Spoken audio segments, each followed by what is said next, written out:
Halo, perkenalkan saya Muhammad Nur Ali Aziz, dosen Teknik Mesin Untak Surabaya.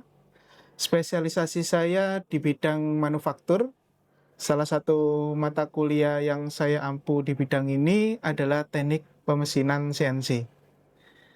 Pada pertemuan kali ini kita akan fokus pada capaian pembelajaran, yaitu mahasiswa mampu menyusun NC code untuk gerak melingkar atau sirkular interpolasi, serta mampu mensimulasikan program tersebut ke dalam mesin CNC bubut produksi unit 2 aksis, ya.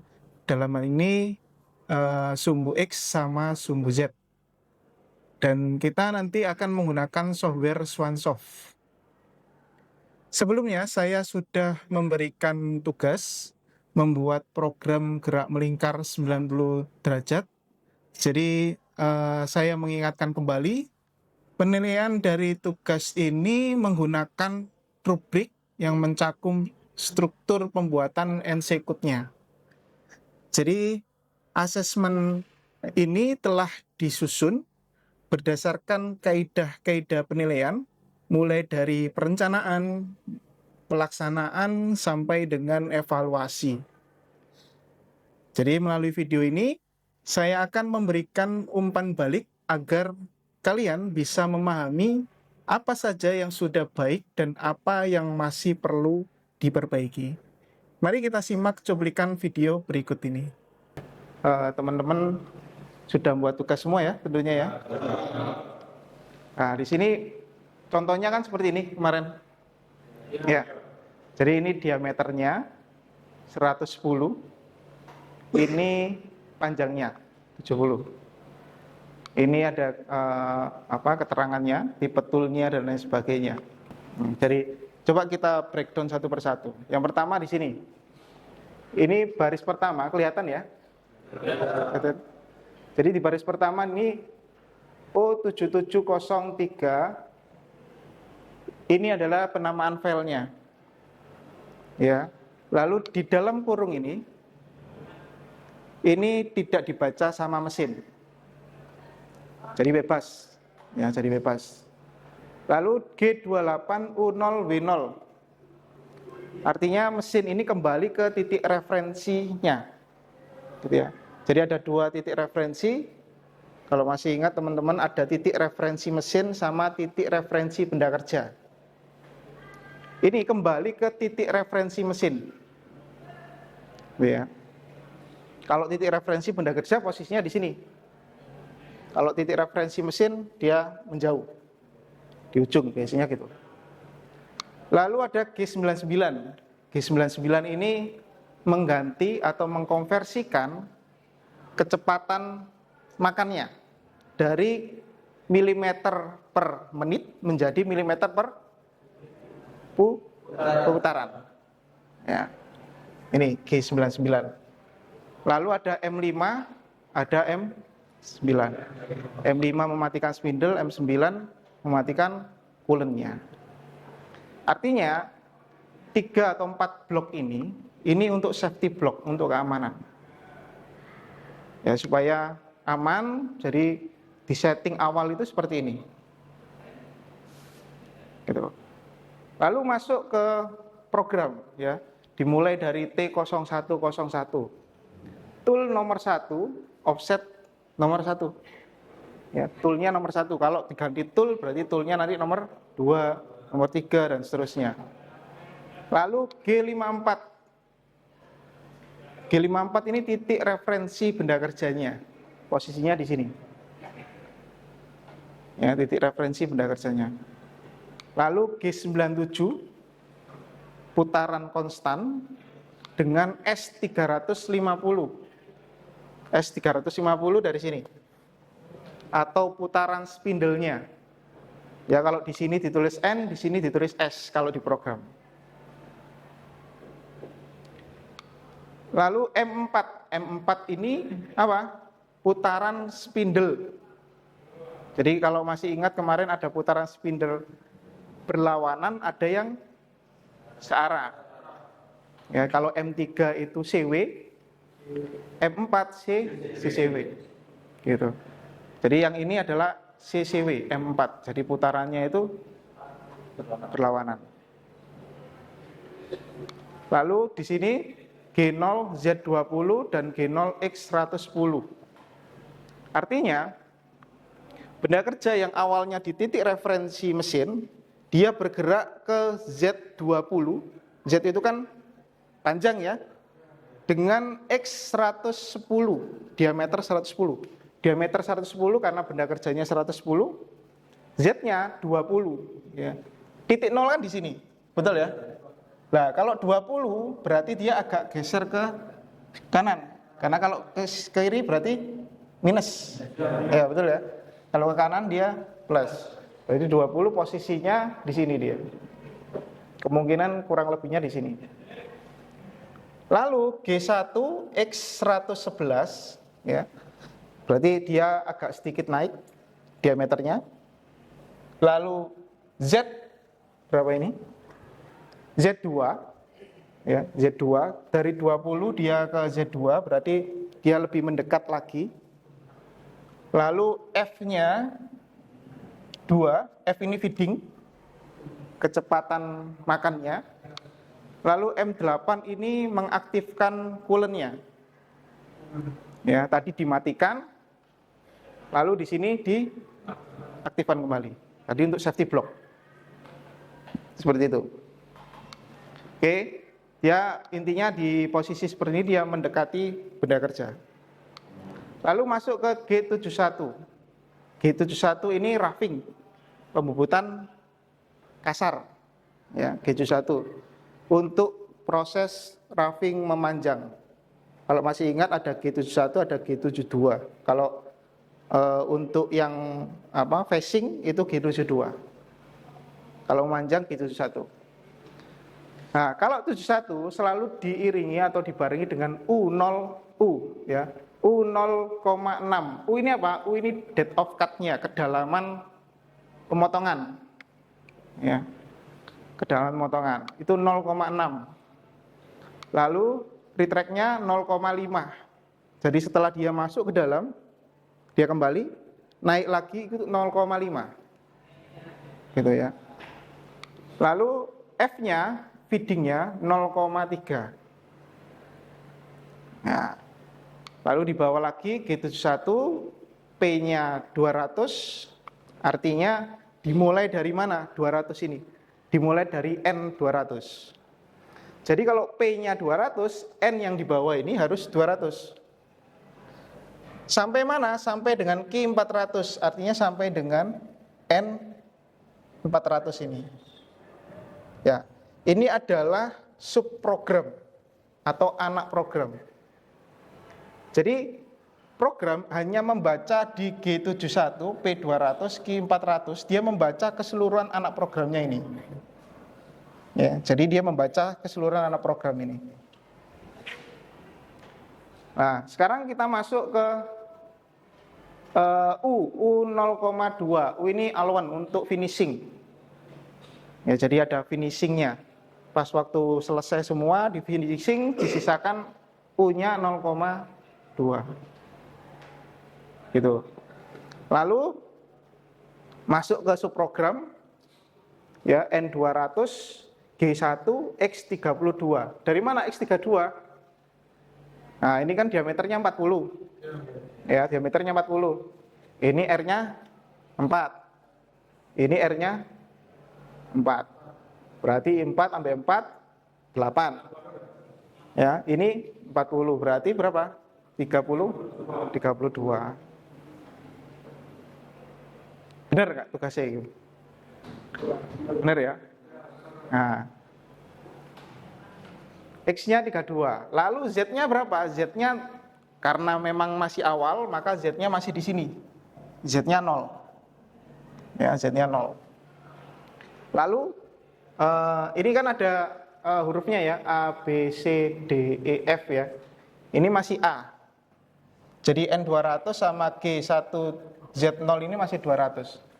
Lalu yang B itu berpindah ke G3. Jadi A ke B itu yang G3 ini. Apa G3? G3 ini gerak melingkar Ini gerak melingkar berlawanan arah jarum jam. Ya, berlawanan arah jarum jam. Kalau G2 searah. Nah, X-nya 40. Di sini X-nya 40. X itu diameter 40. Z-nya min 4. Ya, Z itu dari A, dari sini, dari A ke B. Karena R-nya 4, berarti kan sama kan ya? Panjangnya kan sama. Jadi saya tulis Z-nya min 4 karena dia bergeraknya ke kiri, maka dianggap minus gitu. Nah, kalau ada G3 atau G2 selalu dibarengi dengan I dan K. Ya, I dan K. Saya harap teman-teman kemarin tugasnya sudah benar. Nah, cara membuatnya seperti ini. I dan K. Jadi yang pertama kita tentukan dulu putarannya. Kalau putarannya A ke B berarti kan putarannya gini. Ya kan? Ini kan berlawanan. Ya, G3. Ya. Jadi ini saya perbesar di sini, gampangan ngono, ya. Saya perbesar.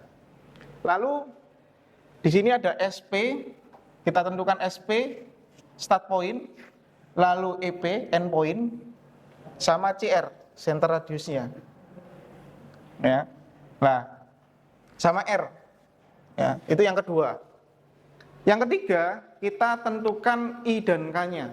Kalau I, SP ke CR sejajar sumbu X, kalau K, SP ke CR sejajar dengan sumbu Z.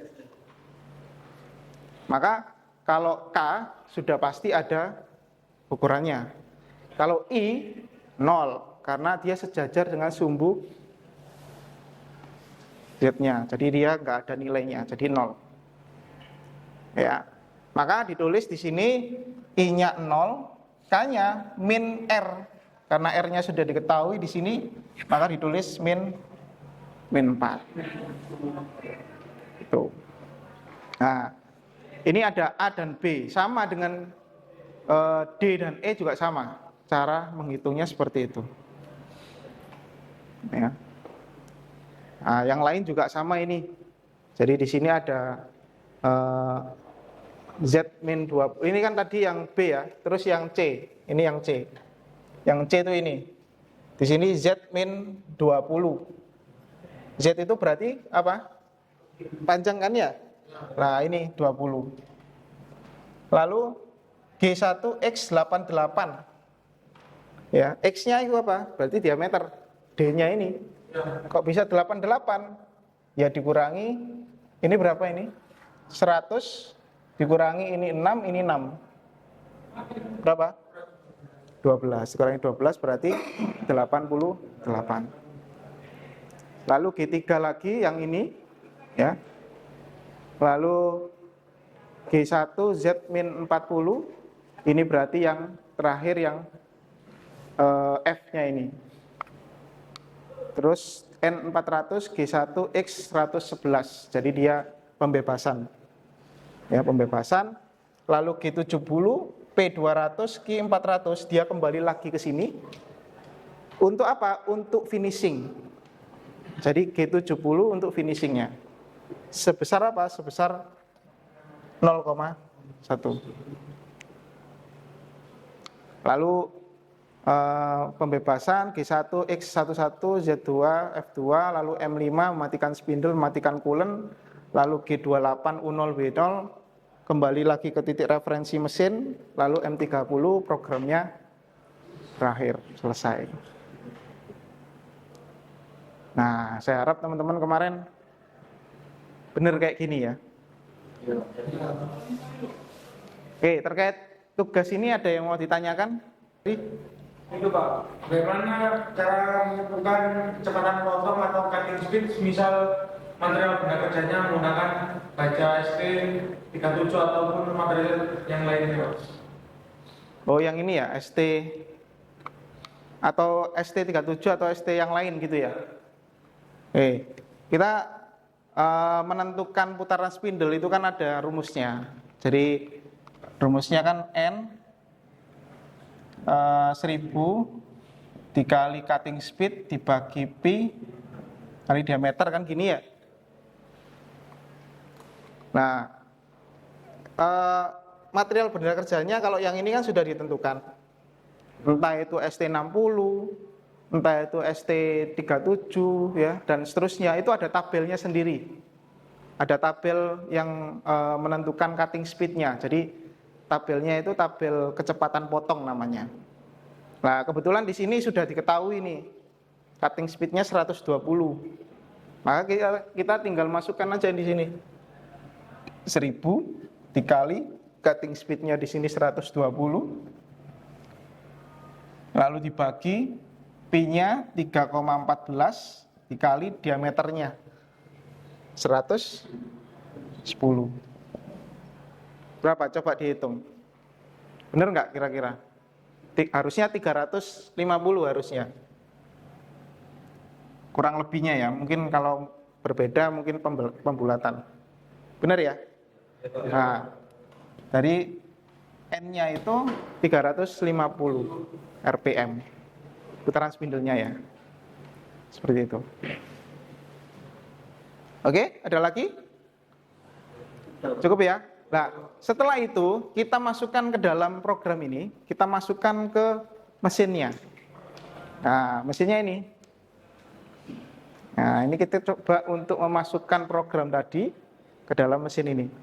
Ini namanya Swansoft software-nya. Sudah saya berikan juga ya software-nya, jadi tinggal dicoba-coba nanti dilatih. Nah, teman-teman kalau pas buka itu ditentukan kontrolnya dulu yang nomor ini ya, supaya sama, supaya nanti nggak bingung. Fanuc OIMED TB nomor 10. Ya, itu terus nanti munculnya seperti ini karena beda-beda. Kalau misal saya ganti ini beda lagi. Yang lain juga sama beda-beda. Oke. Anggap kita sudah punya program, terus kita buat sesuai dengan bentuk seperti ini. Ya, kita coba. Pertama-tama kita hidupkan dulu di sini, power on. Ya, kalau sudah dihidupkan, dibebaskan emergensinya. Ini emergensinya. Oke, kalau sudah dibebaskan emergensinya, kita saya berpesan dulu. Kita kembalikan ke titik referensi mesinnya dulu di ref ini, lalu X plus, lalu Z plus. Nah, ini kembali ke titik referensi mesin atau zero return. Atau kalau di program itu G28 itu loh. Gitu. Nah, setelah ini kita masuk ke MDI untuk memutar spindlenya. MDI, program, MDI, kita masukkan M4 karena dia putarannya berlawanan, maka tulis M4. S-nya 500. Ya, S itu putaran spindlenya. Atau disamakan dengan itu boleh. S-nya 350 ya. 350. Nggak masalah, ini karena belum ada benda kerjanya. Ya, tapi nanti saya sesuai dengan kalau ada benda kerjanya. S-nya 350, lalu kita insert, lalu kita cycle. Nah, ini sudah mutar. Kita matikan dulu. Berarti sudah aman ya. Kita coba siapkan benda kerjanya. Stock size. Nah, kalau misal mau buat baru, itu add di sini. Disesuaikan dengan panjangnya berapa, diameternya berapa gitu ya. Tapi kalau sudah ada storage-nya di atas, tinggal diklik saja gini, lalu di OK. Benda kerjanya sudah terpasang. Lalu kita pasang pahatnya, ya, mesin operation tool management. Nah, di lemari kita sudah ada 12 pahat atau tool. Pengen nambah misal, add di sini. Lalu kita pilih misal yang ini, LH. Lalu ini yang insertnya 55, lalu kita OK. Kalau ini settingan untuk holdernya ya. Kalau ini untuk insertnya. Bullet setting atau dibiarkan kayak gini juga boleh. Langsung aja misal oke. Tadi kan yang nomor 13. Lalu saya masukkan ke dalam tool nomor 1. Ya, tool nomor 1. Lalu saya oke. Nah, ini sudah terpasang di sini. Ini sudah terpasang. Nah, kalau mau setting untuk menentukan sumbu X sama sumbu Z-nya, biasanya saya menggunakan gambar 2 dimensi seperti ini. Lebih gampang. Nah, langkah selanjutnya apa? Karena sudah dikembalikan ke titik referensi mesin, maka kita putar, lalu kita setting sumbu X-nya. Kita putar, kita setting sumbu X-nya, kita menggunakan rapid supaya lebih cepat. Lalu kita geser ke, ini kan terlalu mepet ya, terlalu mepet gini ya, kita bisa majukan dulu. Nah, dimajukan dikit, nah ini loh. Ya, agak bisa maju kayak gini boleh. Takutnya mepet sama cekamnya. Nah, kita nyalakan lagi. Kita geser pakai rapid supaya cepat.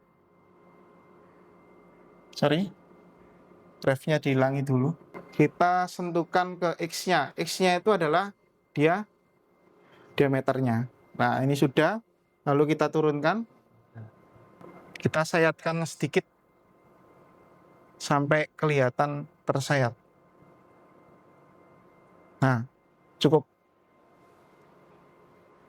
Maka kita masuk ke pos di sini, lalu relatif U-nya di sini kita ketik U, lalu origin kita nolkan dulu. Kita nolkan dulu. Setelah dinolkan, kita turunkan ke bawah sedikit untuk mengetahui diameternya berapa. Sebenarnya ada 2 cara untuk menggerakkan pahatnya, ada jok, ada handle. Tapi kalau di sini agak susah, muter ini soalnya. Agak susah, jadi saya kalau di sini sering menggunakan jok saja. Jadi ini saya turunkan lagi sedikit. Oke, cukup. Nah, turunnya minus 0,204. Lalu saya geser. Saya matikan. Saya ukur diameternya pakai sketch mat. Ada sketch matnya ini. Ya. Ini yang tadi tersayat, kita klik, akan keluar di sini 109.720.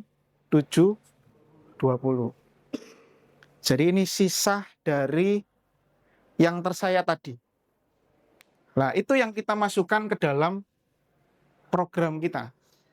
Berapa itu? 109.720. Nah, kita keluarkan. Kita masukkan di sini offset setting, lalu offset geometri.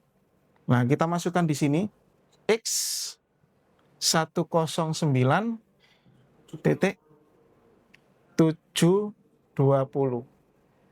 Lalu kita klik measure. Nah, sudah. X-nya sudah. Sekarang tinggal Z-nya. Kita nyalakan lagi. Kita turunkan ke bawah. Kita turunkan ke bawah.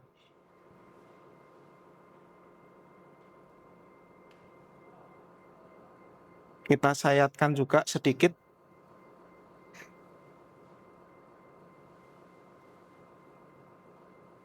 Nah, cukup. Lalu kita ratakan sekalian.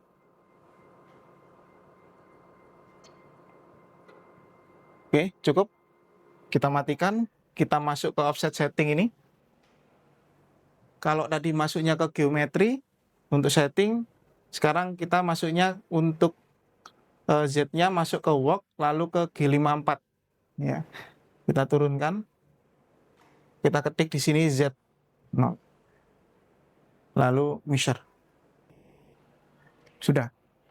Jadi sumbu X sama sumbu Z-nya sudah di setting. Sekarang kita kembalikan ke titik referensi mesinnya. Kita coba checking apakah settingan kita sudah benar apa belum. Oke,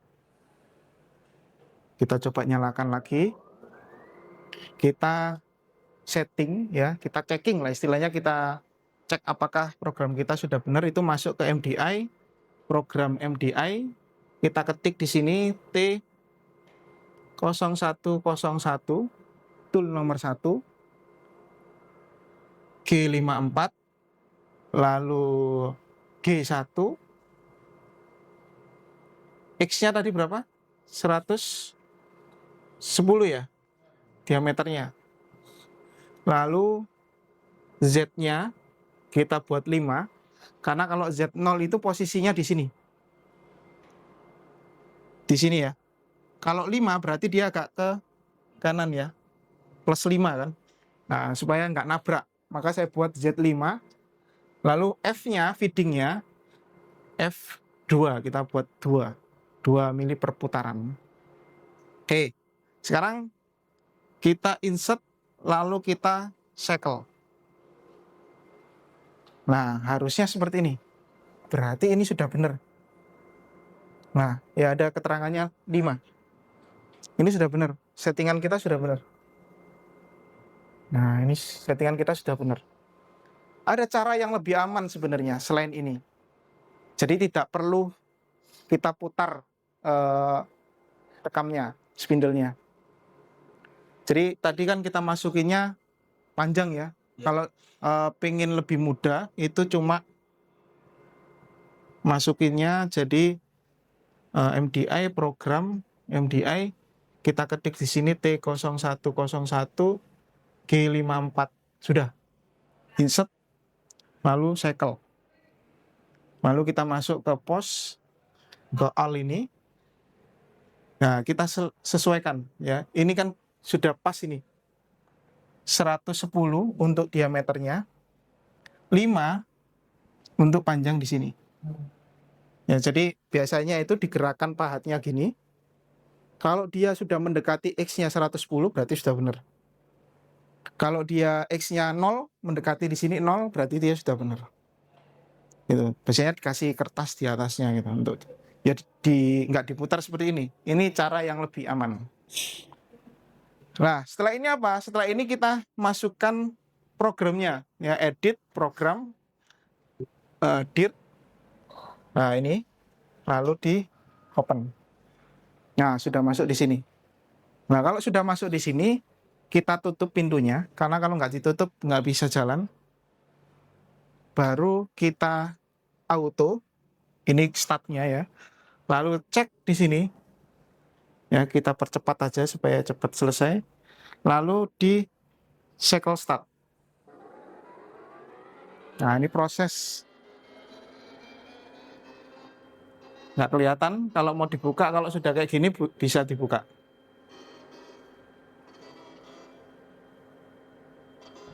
Tadi kita semua sudah simak video pembahasan tugas dan simulasi menggunakan software Swansoft untuk menjalankan mesinnya. Tugas berikutnya, karena teman-teman sudah membuat NC code dan G code-nya, silakan dicoba untuk menjalankan mesinnya dengan memasukkan G code tersebut ke dalam mesinnya. Dan jangan lupa juga untuk membaca referensi untuk menambah pemahaman kalian yang juga sudah saya bagikan melalui LD. Referensi tersebut berjudul Operation and Maintenance Handbook CNC Fanuc, dan referensi yang lain berjudul Teknologi Perangkat Keras CNC tahun 2022. Kalau bisa saya simpulkan dari materi yang saya sampaikan terkait dengan simulasi kali ini, yaitu yang pertama, menyiapkan keyboard, lalu menghidupkan mesin dengan men-setting sumbu X-nya dan Z-nya. Setelah itu kita koreksi apakah mesin itu sudah benar atau belum. Ya, settingan sudah benar atau belum. Kalau sudah benar baru bisa dijalankan. Demikian materi kali ini, jangan lupa mengerjakan tugasnya. Sampai jumpa dan terima kasih.